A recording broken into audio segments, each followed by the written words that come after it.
Good Monday evening, everybody. Meteorologist Casey Cloud here in the Weather Center with this live update. Taking a look at the current Doppler radar imagery across North Florida, South Georgia. You do see some showers on the board, some thunderstorms as well. And rain-cooled air is a story in spots that have gotten into some of this action here today. Though you can see some spots here that really haven't got into it. Perry 83 as we get up toward areas around Valdosta. They're around 90 degrees there in towards southern Georgia. So the rain-cooled air is a story in the spots that have gotten into some of that sour activity. Is kind of making things a little more comfortable out there for everybody around the region. But we also have some flooding concerns as we get towards southern Georgia. Now, they're not that pronounced, but there are some flood warnings in play. A couple just came out here recently from the National Weather Service in Jacksonville, and the storm's already weakening in these areas. You can see these polygons here. Flood warning there as we get there west of Winterkirk. And then another flood warning here as we get southeast of Homerville. As we've seen quite a bit of rain in these areas over the last little bit. So you can kind of see some of these totals here. You can see some of the more significant totals that are off to the northeast of Folkestone. But things are starting to wind down, it seems, based on the Doppler radar imagery. So just kind of one little look there at some of that action. I know there's quite a few other national stories that we need to get to here today. And we're going to pop up Virginia right now because there's a tornado warning. Had a few tornado warnings in this area here as we're looking south of Lawrenceville, Virginia right now. A area of rotation indicated on the Doppler radar technology. We're seeing that right now here. So people just wanting to be mindful, maybe off toward the eastern Emporia, maybe watching with an interest there in the Roanoke Rapids area. Just keep an eye on it right now. It looks like it's going to stay to the north of Roanoke Rapids, but something that's going on there with a tornado warning that's active in southern Virginia. So I just thought it's worth noting here on this Monday evening. We also have some severe weather in Oklahoma right now. Let's go over to our other system. We'll show you that there's a severe thunderstorm watch and play. Quite a few warnings as well. I'll go ahead and get that situated so you can kind of see what I'm talking about. We've got quite a few hail reports in here today. You see this severe thunderstorm watch in the pink color. That goes into 11 p.m. Central Time tonight. And you see these thunderstorm warning polygons. You see a 2-inch hail report recently. Quite a few of these popping up. We have to watch out for Tulsa here over the next little bit because they're under this watch as well. But the Oklahoma City area getting into some of this action here today, seeing that frequent lightning, that heavy rain, the gusty wind, damaging wind potential, and of course the hail threat. As I've alluded to, as we take off the watch, you'll be able to see a little bit better underneath that as I leave the outline on the screen. But gonna go ahead and again take off the field. You do see that we have a risk for some larger hail, even a destructive hail in this green color here underneath the radar.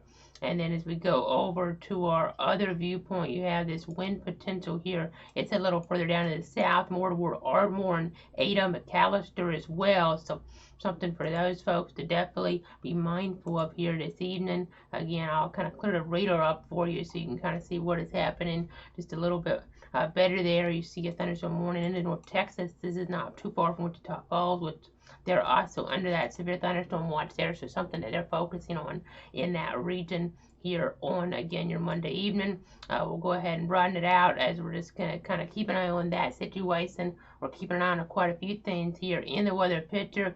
Let's go ahead and take a look here at some of those weather stem cameras right now, and we'll show you what is happening as we get to the baseball ground in toward Jacksonville, into Duval County. You'll be able to see what is happening there and how the sky conditions do look. And you see some of the darker skies, in fact, the story. So that's something kind of interesting mix here, actually, with some of this sun trying to shine through here. So we'll kind of keep an eye on that. We'll get the radar scope computer up for you. In fact, I'll go ahead and get that on here so we kind of see what is happening from a little bit different perspective on the Doppler radar across the Jacksonville region. You'll be able to see how things are looking in terms of actual showers and thunderstorms that are in the view and on the scene right now. As I switch it over from velocity to our actual radars, showing not too much going on, but again, we're just kind of keeping an eye on things to see how things do above here, though we've kind of had the atmosphere worked over, it seems like, overall, and that's definitely some good news for everybody if you're trying to kind of get away from maybe any severe weather happening. We haven't really had anything like that. We've had those flood warnings, those aerial flood warnings, but nothing too significant across the region today. We'll be watching to see how the rain chances go later in the week. I was kind of alluding that in the description there. And Rain chances look to be going down a little bit, but they're still going to stay up some, and we'll get a little bit warmer temperatures as well. Maybe an increase there in some sun trying to sign on through could warm things up, and we could have to worry about the heat index a little bit as well. So there's your radar scope computer real quick here as we're looking toward the first coast. Again, we're looking on our WeatherStim camera tour, and we'll take you now to the FSU WeatherStim there in toward Tallahassee. You'll be able to see what is happening there as we get toward Florida State University, and you'll be able to see what the skies are showing. It's a pretty interesting view. You see some of that sun trying to peek through as well, and we're just kind of seeing also a cloud cover mixed in the view too. Though I know, speaking of Florida State University, I know right now it looks like football going to be coming on back next week if things are safe for that to happen. And also, speaking of FSU and FSU weather in general, I know meteorological alum there, meteorology alum at FSU, George Winterland, is going to be his 89th birthday here tomorrow. So happy birthday to him. And again, just want to do that as we're kind of keeping an eye on that heat index, because that's something he actually came up with years ago. It's very important as you're kind of looking at some of the different data there, as you're looking to go ahead and be able to kind of figure out how it feels compared to what the actual air temperature is, how that temperature feels to you as you're looking across the region. So a couple little views there. We're going to kind of go ahead and switch it back on over though. We're going to go ahead and switch it back on over to the Doppler. Again, we're watching Oklahoma pretty closely here today.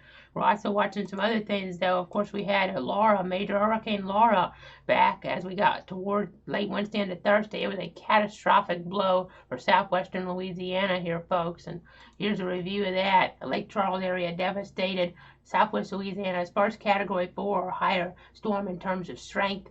And that landfall around 1 a.m. on Thursday. There's maximum sustained winds about 150 miles per hour. That minimum pressure there, excuse me, around 938 millibars. So definitely a very strong system that they were really paying attention to. And a lot of people still in the dark here tonight. I'll get to that here in a moment. To kind of compare this, we're talking about the catastrophic damage, 130 to 156 on the Saffir-Simpson scale in terms of those miles per hour, those wind speeds, and then this makes it one of the top 10, top 5 strongest continental U.S. hurricanes ever. Of course, post-analysis might kind of change this up or down a little bit, but right now it's tied with 5 other hurricanes, including Charley, with 150 mile per hour maximum sustained winds. Michael just above there at number 4 on this list, but it was a Cat 4 initially, and they reclassified it. So something to kind of see there as you're kind of having to just watch to see how things might get reclassified based on damage later on. And speaking of just the damage, the power just out for so many here tonight. We're going to pop up our power outage information, getting that latest update here from poweroutage.us.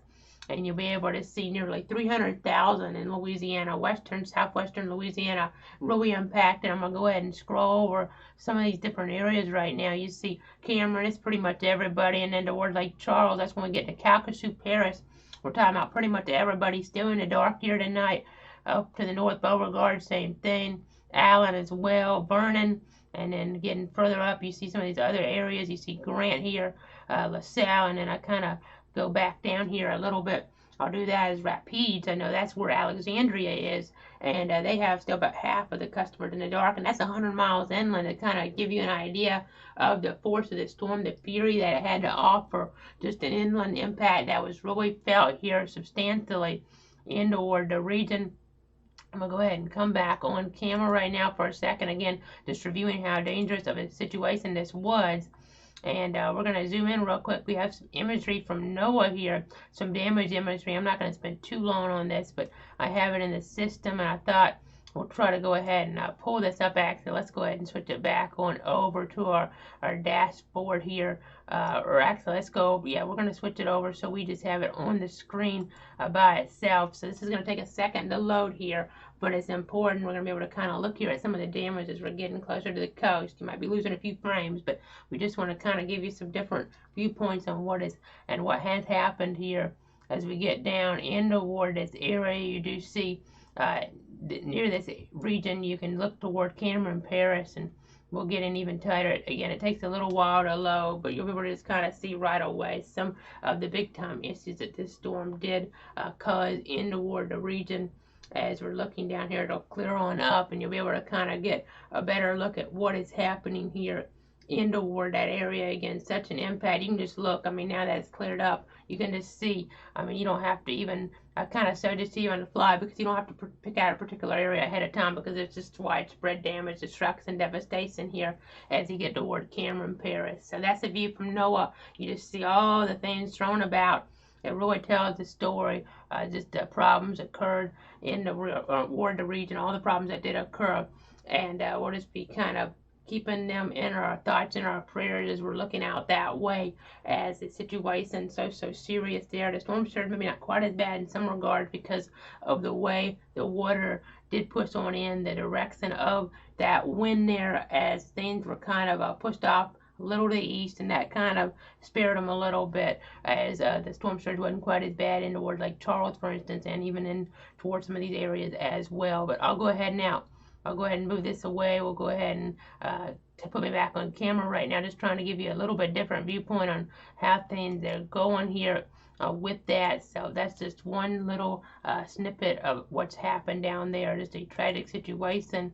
Now, as we kind of look ahead here in the hurricane season, you see hurricanes, tropical storms, we're at the peak season for them, pretty much getting here into early mid-September, and we have a new system out there, but it's not a threat, not a big deal here.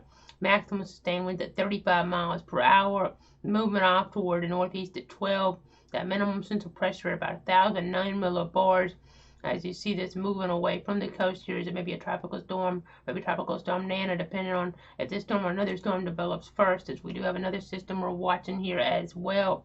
I'm going to go ahead and take something off here real quick, as I see we're losing a few frames, as we're just trying to give you that latest information with radar scope, with that damage there, just giving you some of those different views. You see the 80% chance of development here as we're looking south of the Dominican Republic, and then a 30% chance as we get off the coast of Africa. So I just have to be mindful here of everything that is going on in this system here south of the Dominican Republic and Haiti.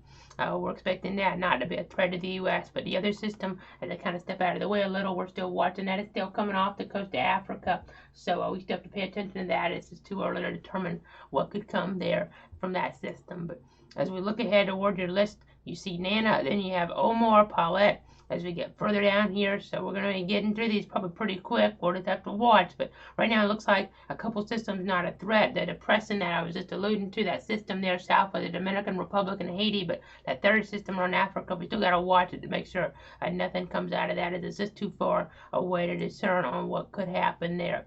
But as you get to that extended outlook now, a high heat index value is possible as we get toward the afternoon. So just use extra caution when you're outdoors. You see these rain chances falling some, but still in the picture, kind of been soggy around and in the Stark region as we look at these lows. And then as we get toward the Tallahassee, Valdosta area forecast, you see the same story here, pretty much in play as we're looking across North Florida, across South Georgia here. There's something that's kind of intriguing to see here on this Monday evening. I think that pretty much does it here. We're going to go ahead and wrap it on up. We pretty much covered about everything we need to here today. Going to be off tomorrow, and I'll be back on Wednesday with a full update then on our platform. That's our Facebook one, is what we're going to focus on. No Twitter update tomorrow, but back on all the platforms on Thursday with that full update there as well. And if there's anything that's incoming in between these updates that I need to cut in for, tell you about, of course, I'll do so on the necessary platforms. For now, meteorologist Casey Cloud, thanks so much for tuning in, and have a great night.